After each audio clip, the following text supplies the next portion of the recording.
All right, afternoon visit before the Jacks face off with the Sugar Bears of UCA. Southland Conference interviews. This is our third one this year. And Central Arkansas in town. Have a chance to talk to head coach Jeni Chatman. First, coach, thanks for being willing to take some time. I know we got a busy afternoon. Thanks for being willing to sit down. Absolutely. Anytime we can talk about the sport of volleyball, I'm all for it, and just appreciate your guys' coverage. Awesome. And that's what we're going to do here this afternoon before the Sugar Bears make their trip over to Shelton Gym. This is your second year at the helm there in UCA. What do you think the biggest thing you took from year one was? What's the biggest lesson from year one to year two as a head coach? The biggest lesson, I think, is to really enjoy the successes. I think that's number one. You know, winning is hard enough every single year, and obviously your team turns over each year with graduation and things like that. But it's to take advantage of and really appreciate those wins when you have them, because obviously wins and losses are hard, and sometimes life gets hard. But to enjoy the people that you're with. I'm so fortunate that I'm surrounded by an incredible administration, incredible staff, and players that make this job not a job. It's something that we get to do. So definitely take away that for sure.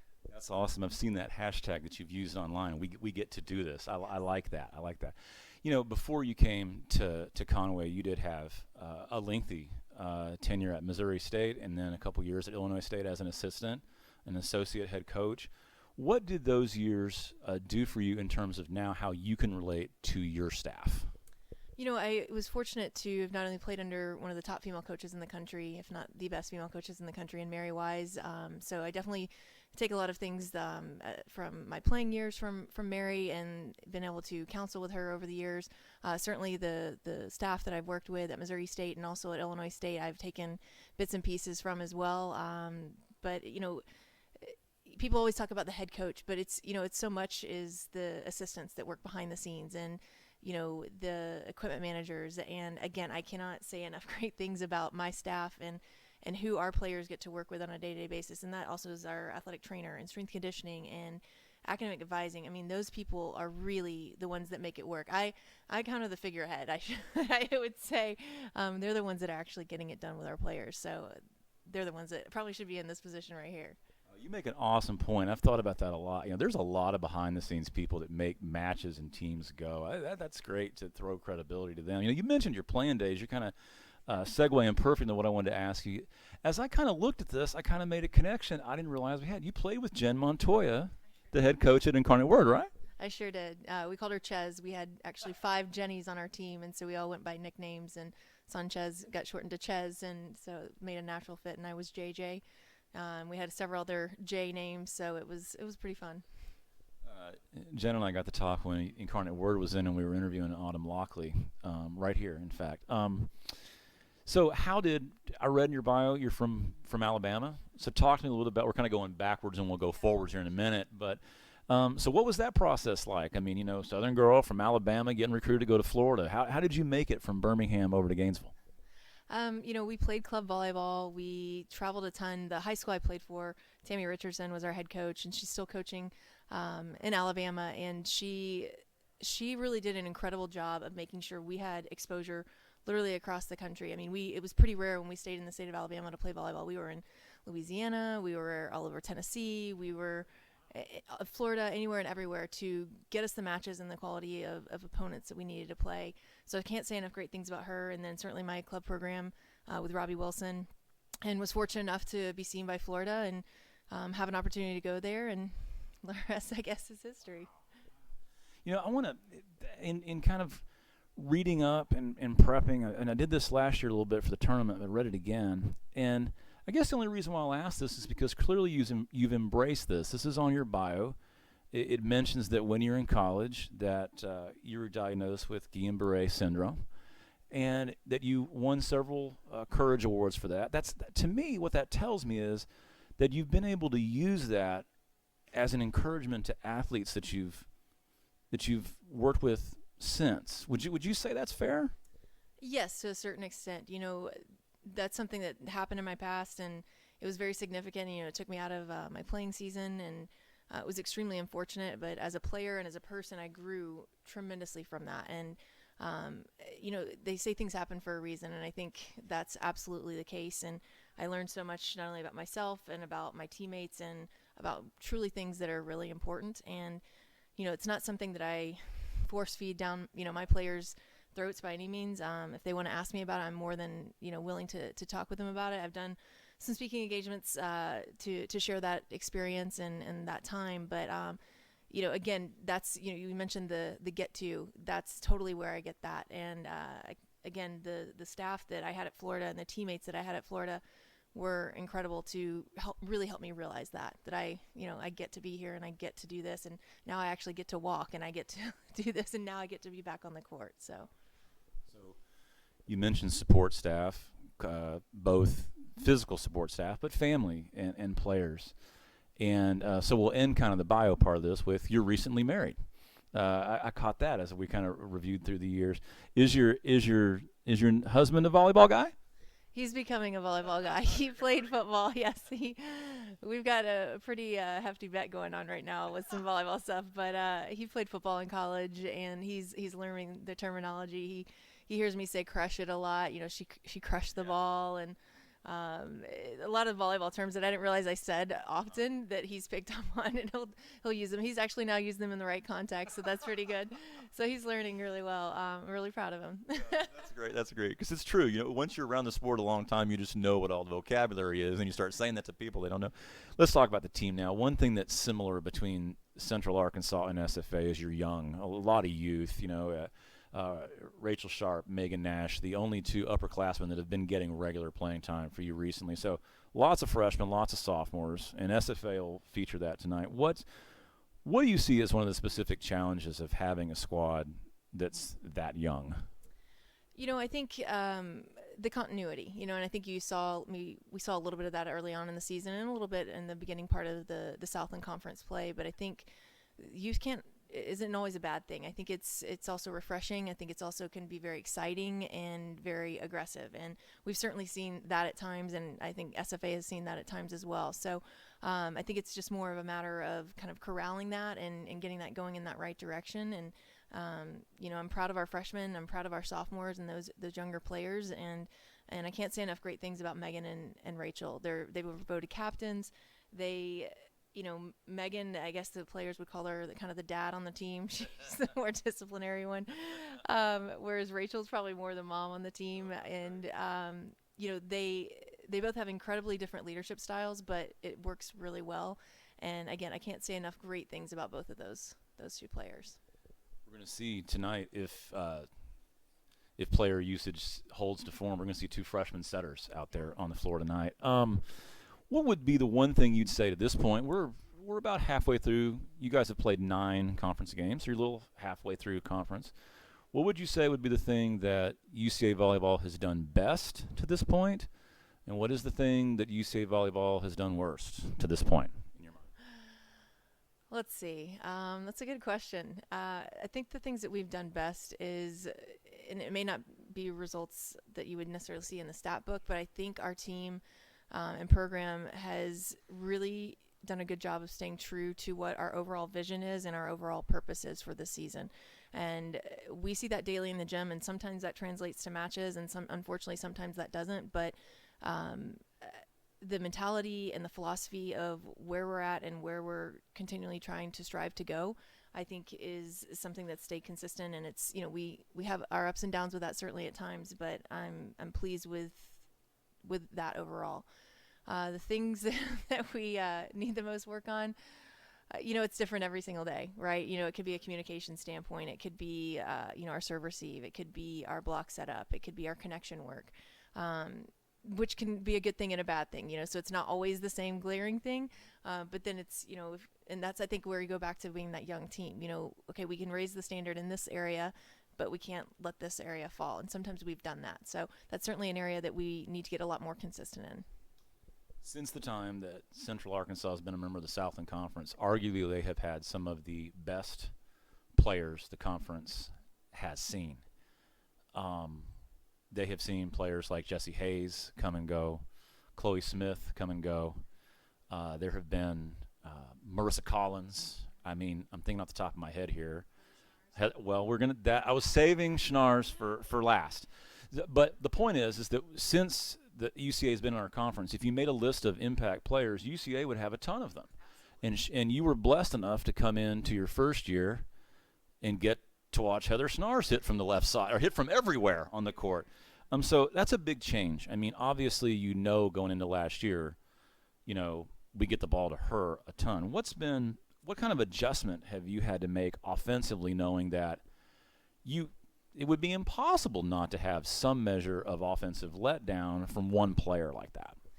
It's a great question, and something we started addressing with our team last spring in our training. And you talk about a player like Heather Snars. Heather Snars, as a 6 rotation player, as you mentioned, could attack from anywhere on the floor, and not just attack from anywhere, but get kills from anywhere on the floor. And that's a special type of player. And fortunately, we get to keep her one more season because we're having her in our beach program, so we're thrilled about that. But yes, making up for those points per set and those kills per set is a daunting task for sure. And not that it needs to be put on one specific person, but we have to have everybody else step up their game. And I think what that in turn has done for us is allowed us to have a little bit more diverse offense, and not just so lopsided as, okay, we're only going to this hitter and everybody in the gym knows where the ball is going. So I've been pleased with the play of Sam Anderson. Obviously, Megan Nash, we spoke about earlier. Haley Tippett's come on extremely strong. Kellen Dunn as well. There's several other attackers that I could mention, but those are the guys that are consistently kind of getting it done for us. Schnars, going back to thinking about her, one of the things that to me is so unique about my memory of Schnars is she was a bulldog. I don't think she wanted to talk to me one day the 4 years that she was in UCA Purple, which is fine. She was a very focused player. Now, I want to ask you a little bit about a strategic thing that's motivated from Schnars, and I've brought this up with pretty much every coach I've been able to talk to on camera and off. I've written at the blog several times about that. I'm not someone who advocates extreme serving aggressiveness when there's a ton of aces coupled with a ton of errors.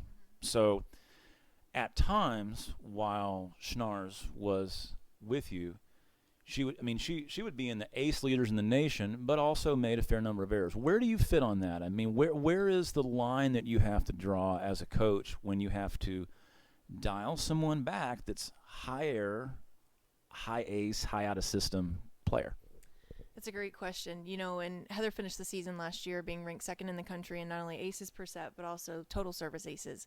And it's a very fine line because the game of volleyball is a lot of momentum. It's a game more than any other sport that I've ever watched. And not that I watch a ton of other sports and know the ins and outs of them, but what I know about our sports is that it's so much about momentum. And you're in this epic battle with a team, and you're finally able to side out. And it's this long rally, and then you go back and you miss that serve, and it can be deflating certainly at times. And there is a fine line because you want to encourage that aggressiveness and that mentality, and the serve is your first opportunity to score a point, and we certainly view it that way. But there is a fine line of how efficient are you with your serve.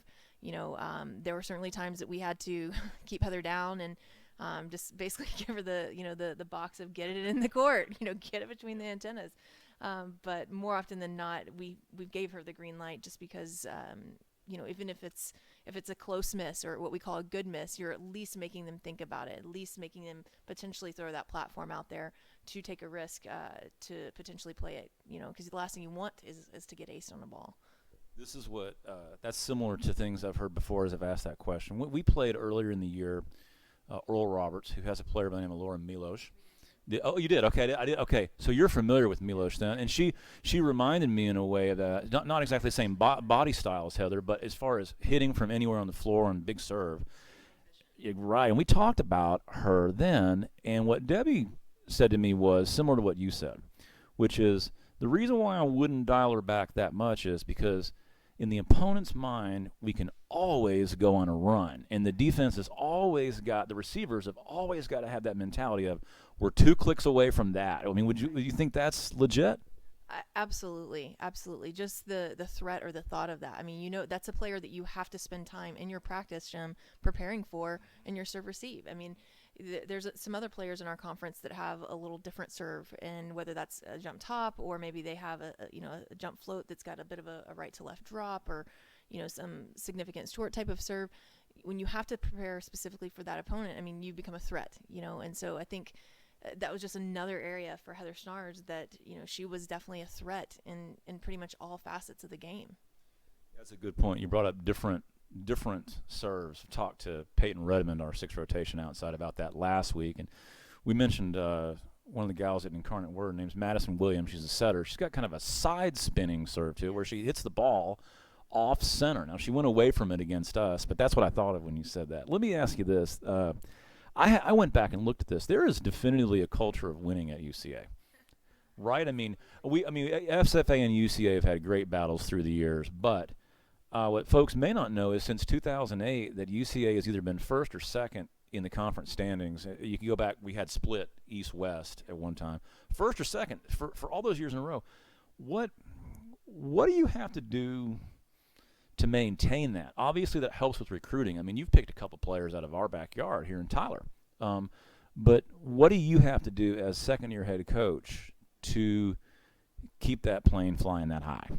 Yeah, winning.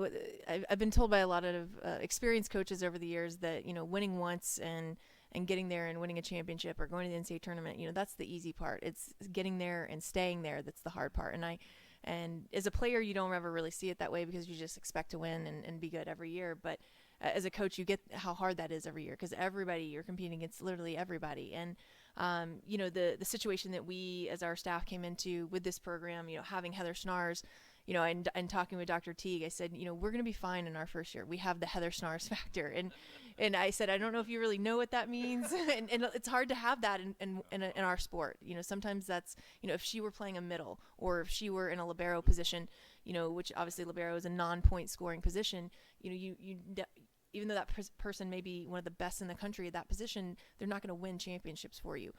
So we knew with graduating her and then, with the former staff taking several of the players, we had a large influx of freshmen obviously coming in and same thing for this year, to make up for that. And so, as we talked about with Heather and making up for those points and that hitting percentage and the ability to score at will, that takes some time to rebuild. And I think that's what we're in right now.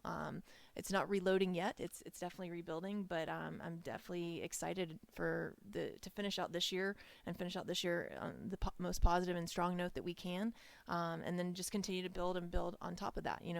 Obviously our goal each day, just like every coach I think in the country, is to get better from match to match and from practice to practice. And, whether that's from a mentality standpoint or an efficiency and execution standpoint, everybody I think is striving for the same thing.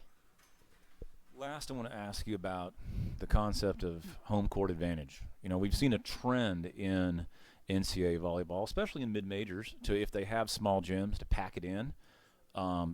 Prince Center is similar to Shelton Gym in fact, I think it's pretty obvious that those are the two loudest gyms in the Southland. If you travel around, I mean, Prince is loud, Shelton is loud, especially on a Thursday night like tonight. But you guys hosting the tournament in the big gym have played a couple of your matches over in Ferris to kind of get the club familiar with the surroundings. What's your kind of take on the big gym, small gym? Do you like kind of the intimate facility there of Prince Center? I don't consider Ferris a big gym. Obviously it's much bigger than the Prince is, and it's much bigger than the gym here. But I think Ferris is a great volleyball size gym. With the lower bowl there, I think it holds about 3,300 people, which is an incredible volleyball size. So, it's not like if you have 1,000 people in there, it's going to feel like there's only 10, whereas in some of these bigger arenas and, that we have in our conference, those are 10,000 seat arenas and you have 1,000 and it's like there's 10 people in there. So, I do love the intimate facility that we have with the Prince Center. When I first took over the program, one of the things that, I got a kick out of the most was being on the road recruiting and all these coaches coming up to me saying, we hate playing in your gym. We hate playing in your gym. And I was like, wow, this is a really small, intimate gym. But then, as soon as you hear that, you're like, okay, I get it now. And it does. It becomes very loud, just like the gym here at the Prince Center is very loud. And, certainly when you get the students involved and, those diehard fans that you guys have and that we have, it makes for a really, really fun home environment for sure. For anybody who hasn't been to Conway and see it, you would never know it was a gym. I mean, the building, the building doesn't look from the outside, looks nothing like there's going to be a court inside of it. It looks like an academic building from the outside, but it is. It's a great intimate facility there. Turn the lights off during announcements and all that fanfare. It's fantastic being over there. Coach, thanks so much for being willing to chat. We'll see Sugar Bears in action tonight, and then they'll be over at Huntsville. They'll take on Sam Houston on Saturday. Travel day. Game tonight at 6:30. Jeni Jones Chatman. Thanks for being willing to sit down and chat. Thank you. Appreciate your time.